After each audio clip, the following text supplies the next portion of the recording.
Greetings, my fellow freedom low sovereign thinkers. This is the LL3 podcast. My name is Craig, transmitting from the beautiful realms of planet Earth. Today's date is Sunday, April 19th, 2026. This is episode 1960. Know who your enemy is. Before I proceed, you can find me on multiple social media sites and podcast channels. Just type in Looky Look number 3, Looky Look Roman number 3 with 3 eyes, or Looky Look Roman number 3 podcast. In addition, if you have any questions, comments, recommendations, all that good stuff, whatever you do, please use decorum. Hit me via email to ll3.podcast@proton.me. If you want to donate, go to paypal.me or cash.app/Looky Look number 3. Well, tomorrow will be Hitler's birthday, so all the disciples from that group will be praising him. all the other faction hacks. I'll be talking about know who your enemy is related to this particular post. But a lot of interesting stuff that happened on this day, on April 19th. Of course, we got the Battle of Lexington that occurred in 1775. And I'm just like browsing through this site about historical events on April 19th. I'm not going to go through this entirely. On this day, 1713, Holy Roman Emperor Charles VI issues a pragmatic sanction decreeing that Habsburg's possessions could be inherited by a daughter. All right, so that's very interesting there. And of course, this has happened in 1774. Explorer James Cook, or 1770, excuse me. British explorer Captain James Cook first sights Australia and writes in his logbook that what we have as yet seen on this land appears rather low and not very hilly. The face of the country green and woody, but the seashore is all a white sand. And we got, right, of course, 1775, American Revolution begins in Lexington, Massachusetts, with the shot heard round the world, fired later that day in Concord.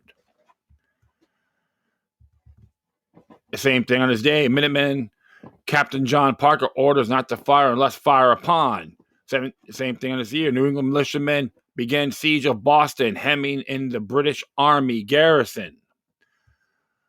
Paul Revere, William Dawes, and Samuel Prescott are captured by British troops riding from Lexington to Concord. Prescott escapes to warn Concord, as does Dawes, who act as a decoy. I remember reading a book on the Paul Revere's ride, and Paul Revere himself, he was a great antagonizer. He was very confident, he didn't care. When he got captured, he didn't give two crap. He just gave him a whole song and dance, and according to the book, they had to let him go because it was driving him crazy. So, interesting there.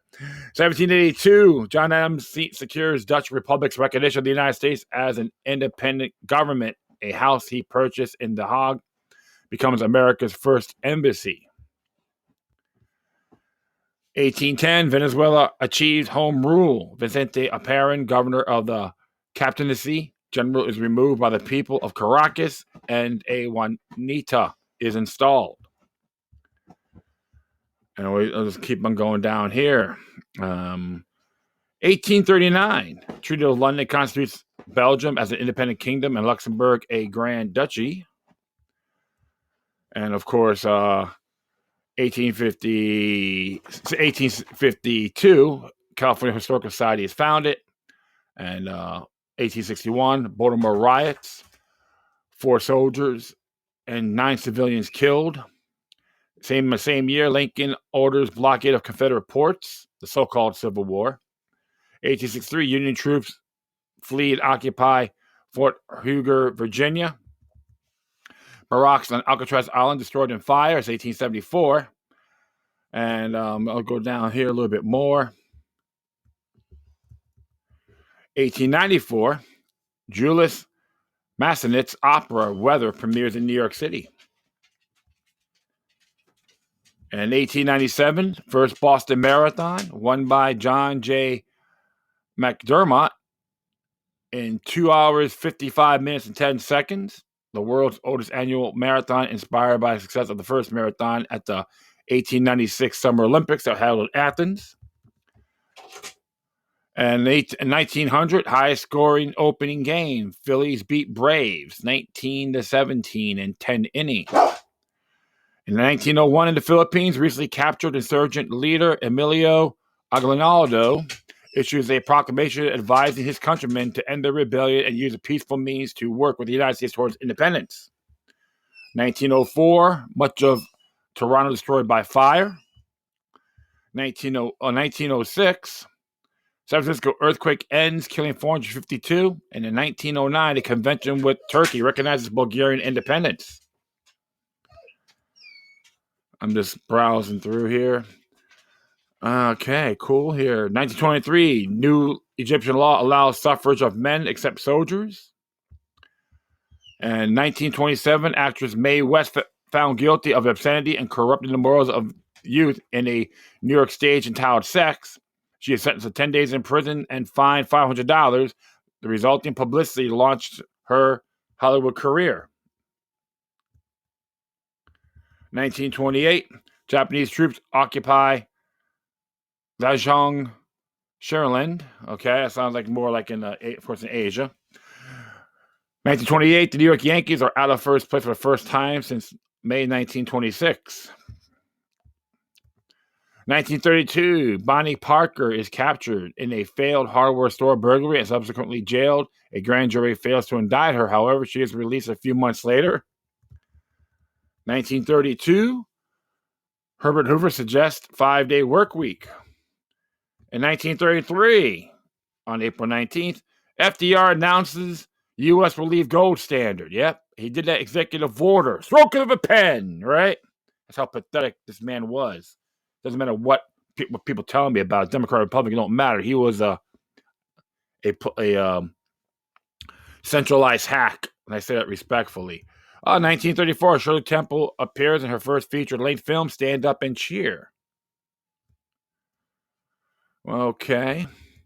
1936, the first day of the Great Uprising in Palestine, anti-Jewish riots break out. 1938, Baker Bowl, Philadelphia Phillies infielder Emmett Hayne Muller and Brooklyn Dodger outfield Ernie Coy both homered in their first Major League Baseball at bat. Let's go a little further down here.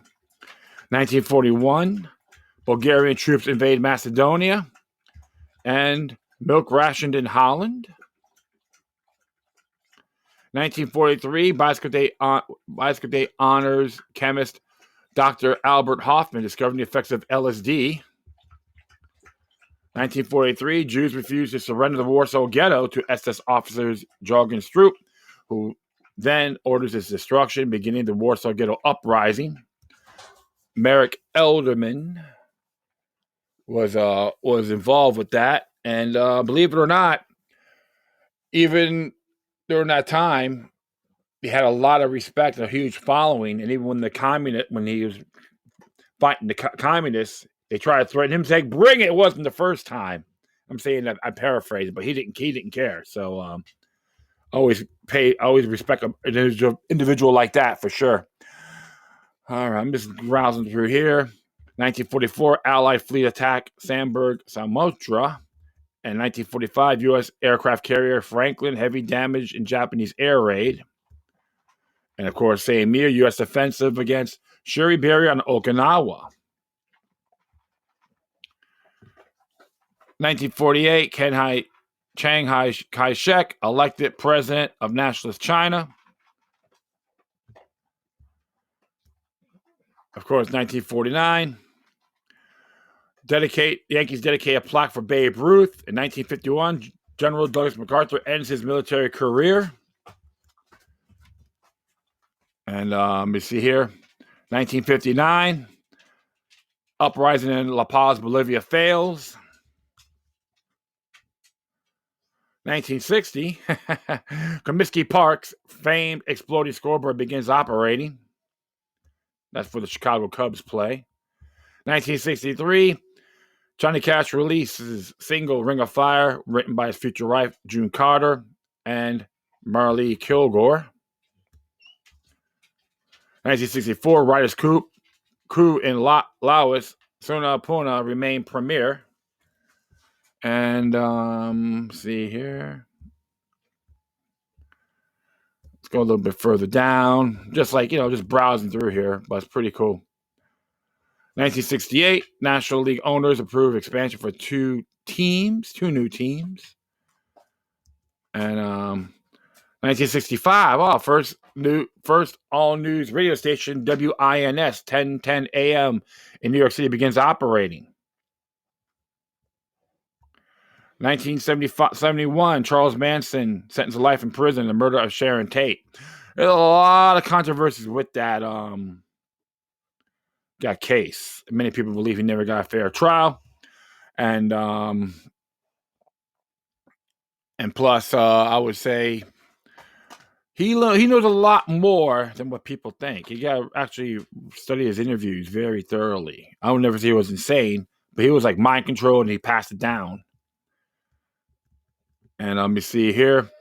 1971, USSR Sailor 1 launch, first manned lab in orbit. 1972, Bangladesh becomes a member of the British Commonwealth. And 1972, again, British Prime Minister Edward Heath confirms that a plan to conduct an arrest operation in the event of a riot during the March 30th, January 1972 was known to British government ministers in advance. Can we see inside job done by design? Okay. 1972, U.S. performs nuclear test at Nevada test site. In 1982, Sally Ride is named the first American woman astronaut. 1986, Michael Spinks beats Larry Holmes in 15 for heavyweight boxing title. To all you boxing fans out there.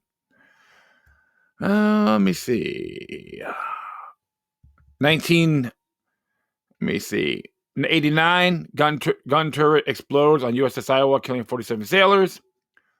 And 1987, LA Clippers end season with a terrible 12-70 record. And of course, 1989, Central Park 5, violent rape of jogger Trisha Melly in the New York City Central Park becomes one of the most widely publicized crimes of the 1980s. 5 teenagers are wrongly convicted and spend between 6 to 12 years in prison. Another exploited case. I call it the Lizzie Borden effect. And because during that time, I remember this case. And it's very horrific, but they all believe they're guilty till proven innocent. Something like what happened with Lizzie Borden in the late 19th century in Massachusetts. They all believe she was guilty. Then the jury found her not. Acquitted her in other means. So never believe in hype and hoopla. Always got to observe. You could add too with that with George Zimmerman on Trayvon Martin. He got what he deserved. I'm not going to go to that direction, but based on the information, Trayvon Martin did it to himself, and it's horrible. And they try to use stand your ground, which it never was, because the man was on his back. It was actually classic self-defense. But you always beware of the faction slaves, how they try to tell you to think. They want you to say, "Oh, these people are ignorant. Let's get them all triggered." So 1991, Evander Holyfield beats George Foreman in 12 for heavyweight boxing title. And I'm just going to see here. 1991, Greyhound bus posts 195 millions lost for 1990. 1993. After a 51-day siege by the FBI, Branch Davidians die in a fire near Waco, Texas. Accident, suicide, tear gas are disputed cases, but based on the information I've seen on that, I'll say Waco Tim's Endearment is one of them. The gentleman who created the FLIR project said the ATF were actually ignited by shooting the tear gas and flames into igniting the facility. People call it the Waco Massacre. And what I've examined, they are absolutely correct, in my honest opinion. So, and on this year too, Fire and Psychiatric Institute in South Korea kills 40. South Dakota Governor George S. Mickelson and 7 others are killed when a state-owned aircraft crashes in Iowa. And let me see here. 1994. Grimir Ori bicycle world record, 10 kilometers, 11 minutes, 25.88 seconds. 1984. Inkatha ends boycott a South African multiracial election. 1994, Rodney King awarded $3,800,000 compensation by the Los Angeles County for his police beating. And the truth, and how I see it, he actually done this to himself. He wasn't completely innocent because even the people who were with him, they corroborated. But Rodney King, when I saw the video, he was surrounded. When you look and jumped up and lunged at one of the officers, you're not going to expect a donut, okay? I'm saying that in good faith. It's just he wasn't completely innocent, and there's a lot of stuff with that. But I know he died. He passed on drowning, which is horrible. But sometimes you got to take responsibilities for your actions too. So I'll just continue on. 1994, U.S. Supreme Court outlaws excluding people from juries because of gender. 1995, Oklahoma City bombing. Timothy McVeigh sets a truck bomb at Alfred P. Murrah Federal Building, killing 168 people, including 19 children, and injuring 500. Let me see. South Africa defeats Pakistan to win the Pepsi Cup in Sharjah. All right. So 1999, German Reichstag reopens with a new glass dome by architect Norman Foster.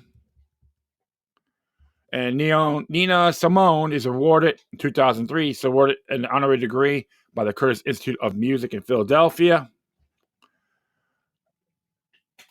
2005, Cardinal Joseph Ratzinger is elected Pope Benedict XVI on the second day of the Papal Conclave. 2011, Fidel Castro resigns his position of the first secretary of the Central Committee of the Communist Party after 45 years in power. People say he was a glamour boy. And 2013, Boston bombing suspects killed and captured in Boston after 4 days. Okay, I'm just running around here. 2018, U.S. Senator Tammy Duckworth, Illinois Democrat, is the first parent to bring a baby into the Senate chambers the day after Senate votes allow babies on the chamber floor. 2020, Turkey passes Iran to become a Middle Eastern country with the most COVID-19 cases with 86,306 infections. Iran continues to have the most deaths. 2020, UK COVID-19 deaths reaches 16,060 hospitals only, as Sunday Times criticized Boris Johnson's government response, saying sleepwalked into a disaster. It was all done by design. Same here on 2020, U.S. COVID-19 deaths total passes 40,000 with 742,442 cases recorded, according to Johns Hopkins tally. And 2021, Cuba's Communist Party announces Miguel Diaz-Canel replaced Raul Castro as a party leader after the latter steps down. I see that as he looks more like a Cuban Vince McMahon. That's just how I see, that's how I look at it. So, see here.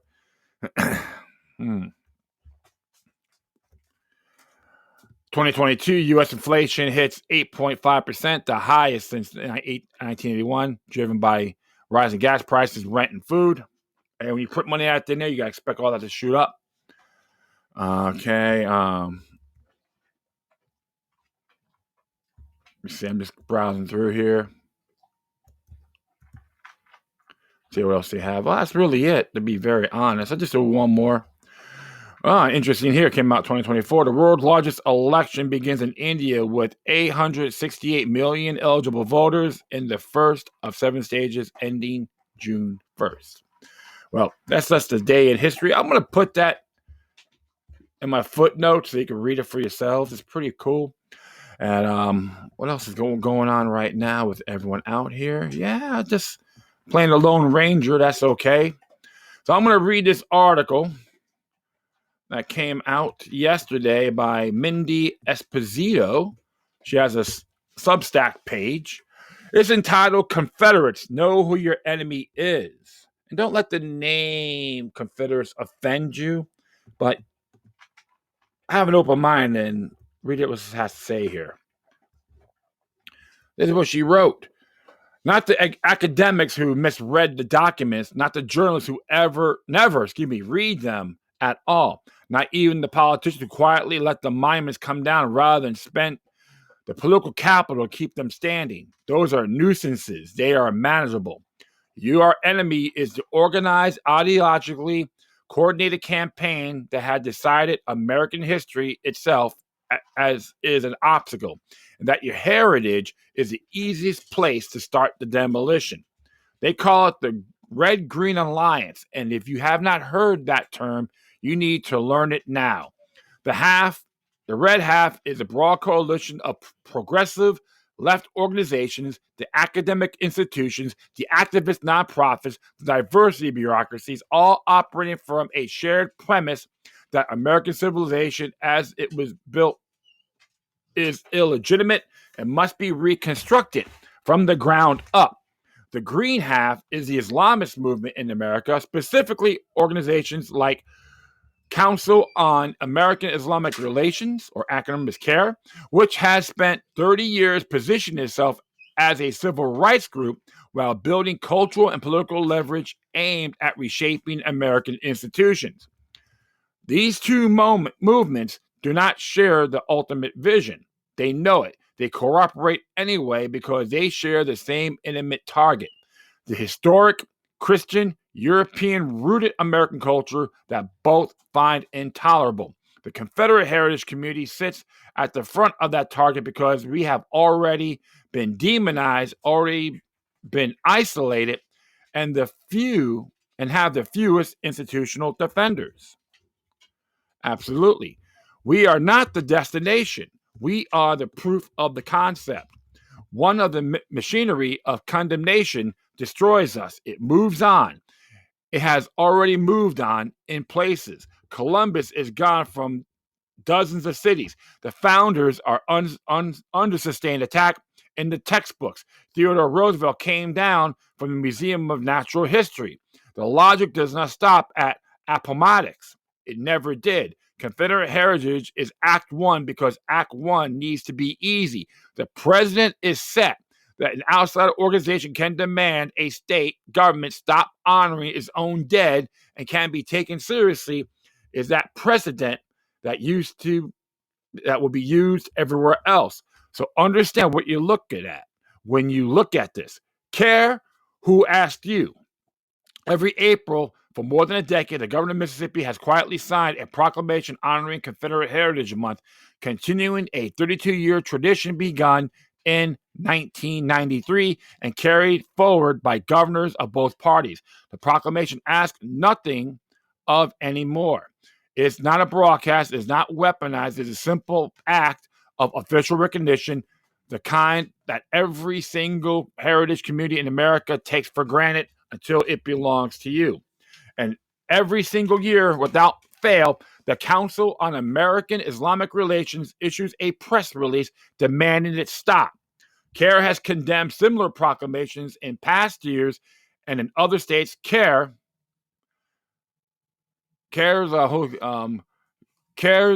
is sorry about that. Its National Communications Director, Ibram Hooper, has been using variations of the same statement for years, each one reliably reaching for the same community vocabulary: traitors, white supremacists, the Confederacy's dark legacy.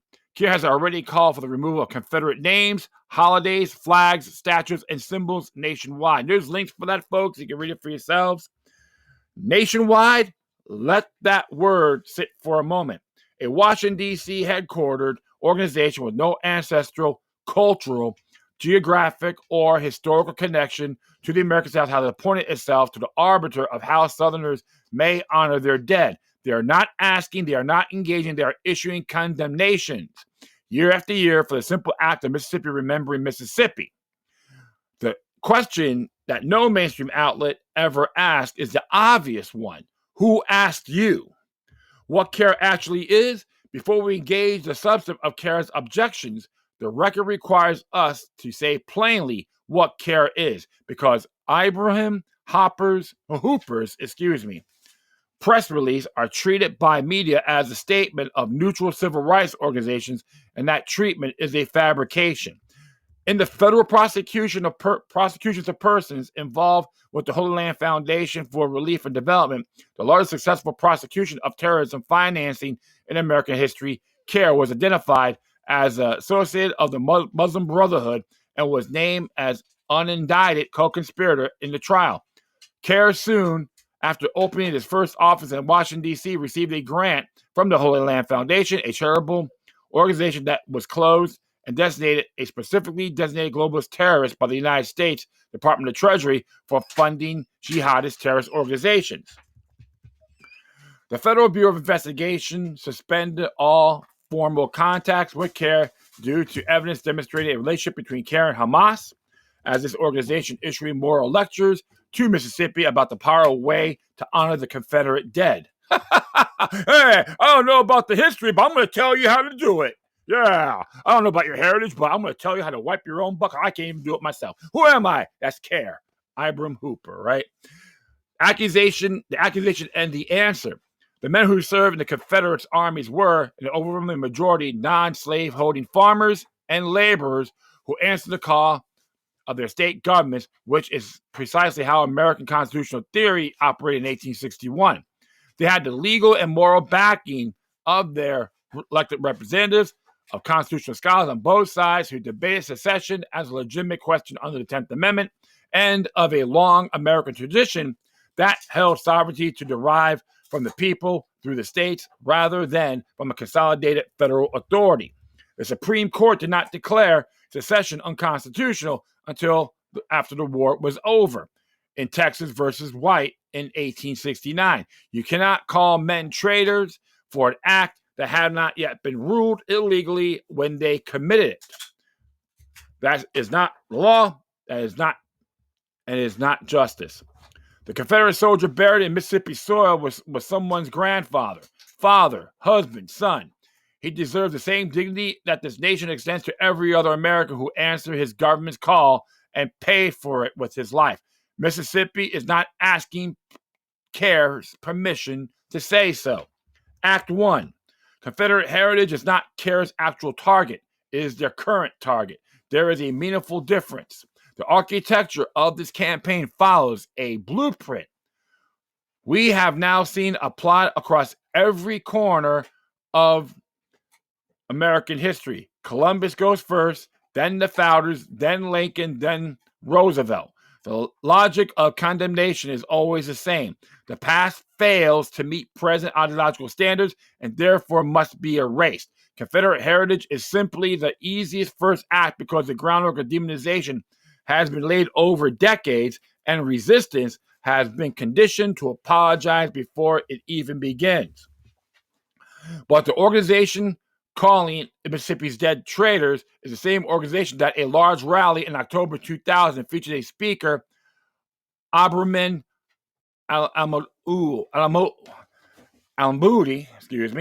later a convicted terrorist and Al-Qaeda financer who publicly expressed support for both Hamas and Hezbollah as the crowd cheered him on. There's sources are on here too. You can read it for yourselves.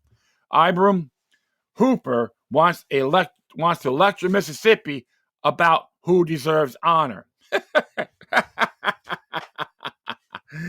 Oh man, people like pathetic, like another hack.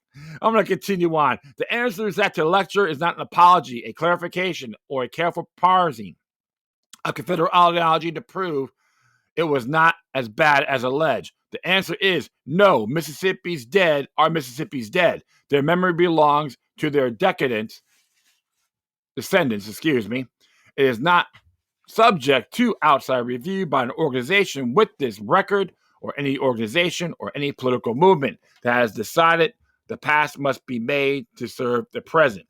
The silence, that is not shame. Governor Reeves signed his proclamation quietly. His office does not publicize it, No state social media carries it. Mississippi Free Press notes that neither the governor nor any other official publicize the proclamations or post them on any public-facing state websites or social media pages. And there's CAIR's website on that. CAIR's Hooper interprets that restraint as a shame. He is wrong about nearly everything in these press releases, and he is wrong about that too. The proclamation is quiet because it is a solemn act of remembrance, not a political provocation. The men being honored were not politicians. They were not ideologues. They were soldiers. They went where they were sent. They buried their friends in fields they barely knew and came home. And those who came home at all to a world that had been broken apart, their descendants ask only that be remembered. Not symbols, not as arguments, but as men they were. CAIR's annual condemnation is not a civil rights action, is a harassment campaign dressed in civil rights language aimed at people it has decided do not merit the protections it claims champions. There is no principled work here. There is only the project of erasure and the steady, calculated pressure of an organization that has found Confederate heritage to be low-cost, high-reward target for demonstrating at cultural reach. Mississippi should keep signing that proclamation. Every state with Confederate dead should sign one. And the next time Abram Hooper issues a statement, the only appropriate response is silence. Not silence of shame, silence of people who have already answered the question and are not interested in answering it again. There's a link for that too. Mindy is a founder and director of the Southern Independence Association and creator of H.K. Edgerton Equal Protection Initiative. Her website's all there as well. And all I gotta say is this, my friends. There's been a reconciliation. It reconciled since the 1890s. Both sides shook hands. It's like Washington, D.C. or somewhere in that area. Shook hands. They told about their stories. And each one passes. Many of them try to show up, regardless of side. Pay their respects at the services. Now, you got these maggots, faction peasants, Marxism, commies, globalist hacks. Want to beat them when they're 6 feet under. They're nothing more than a bunch of cowards, as far as I'm concerned. And if Abram Hooper don't like it, he can stick it. Because here's the difference. I'm not going to be told how to think, live, or wipe my rear end. I've always been a person with natural born rights. And what I will commend the governor for signing that proclamation and don't have to publicize it or exploit it by any means. A lot of differences has occurred during that time. And if folks believe there's only slavery, you're not paying attention. What they teach you in school is one side, because the victors always write the books. I encourage everyone to read many stuff on the information on the Confederate States of America. And I give you an author named, what's his name? Marshall DeRosa. I believe he was a professor at FAU. I think he's still at Florida Atlantic University in Boca Raton, Florida. I've seen him spoke a few times, and I enjoyed every minute of it. I bought 2 of his books, by the way. One of them is called The Confederate States of America, and hopefully I have it right here. One moment. Let me see. Oh, I should have took that book out.